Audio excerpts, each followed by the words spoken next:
Because I know a lot of people in Michigan that are planning to vote for Trump, and they don't necessarily like him that much, and they don't necessarily agree with him. They're not racist and rednecks, they're actually pretty decent people. And so I wanted to sort of, after talking to a number of them, I wanted to write this. And Donald Trump came to the Detroit Economic Club and stood there in front of the Ford Motor executives and said, if you close these factories as you're planning to do in Detroit and build them in Mexico, I'm going to put a 35% tariff on those cars when you send them back, and nobody's going to buy them. It was an amazing thing to see. No politician, Republican or Democrat, had ever said anything like that to these executives. And it was music to the ears of people in Michigan and Ohio and Pennsylvania and Wisconsin, the Brexit states. You live here in Ohio, you know what I'm talking about. Whether Trump means it or not is kind of irrelevant because he's saying the things to people who are hurting.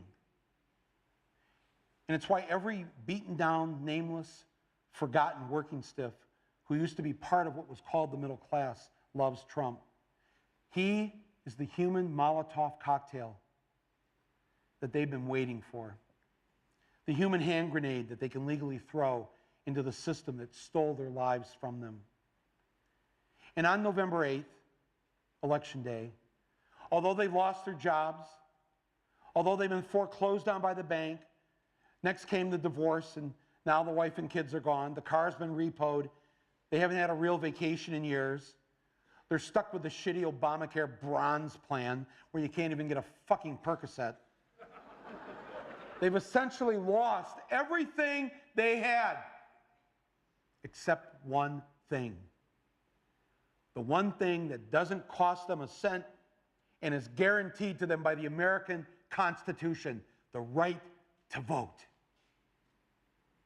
They might be penniless, they might be homeless, they might be fucked over and fucked up. It doesn't matter because it's equalized on that day. A millionaire has the same number of votes as the person without a job. One. And there's more of the former middle class than there are in the millionaire class. So on November 8th, the dispossessed will walk into the voting booth, be handed a ballot, close the curtain, and take that lever, or felt pen or touchscreen, and put a big fucking X in the box by the name of the man who has threatened to upend and overturn the very system that has ruined their lives. Donald J. Trump. They see that the elites who ruined their lives hate Trump. Corporate America hates Trump. Wall Street hates Trump. The career politicians hate Trump. The media hates Trump after they loved him and created him and now hate him. Thank you, media. The enemy of my enemy is who I'm voting for on November 8th. Yes, on November 8th, you, Joe Blow, Steve Blow, Bob Blow, Billy Bob Blow, all the blows get to go and blow up the whole goddamn system because it's your right. Trump's election is going to be the biggest fuck you ever recorded in human history. And it will feel good. For a day. Yeah, maybe a week. Possibly a month. And then, like the Brits, who wanted to send a message, so they voted to leave Europe, only to find out that if you vote to leave Europe, you actually have to leave Europe. And now they regret it. All the Ohioans, Pennsylvanians, Michiganders, and Wisconsinites of Middle England, right? They all voted to leave, And now they regret it, and over 4 million of them have signed a petition to have a do-over. They want another election.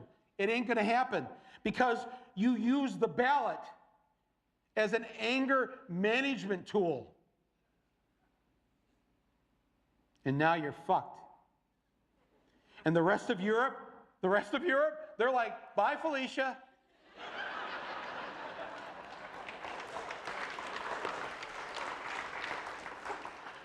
So when the rightfully angry people of Ohio and Michigan and Pennsylvania and Wisconsin find out after a few months in office that President Trump wasn't going to do a damn thing for them, it'll be too late to do anything about it. But I get it. You wanted to send a message. You had righteous anger and justifiable anger. Well, message sent. Good night, America. You've just elected the last president of the United States.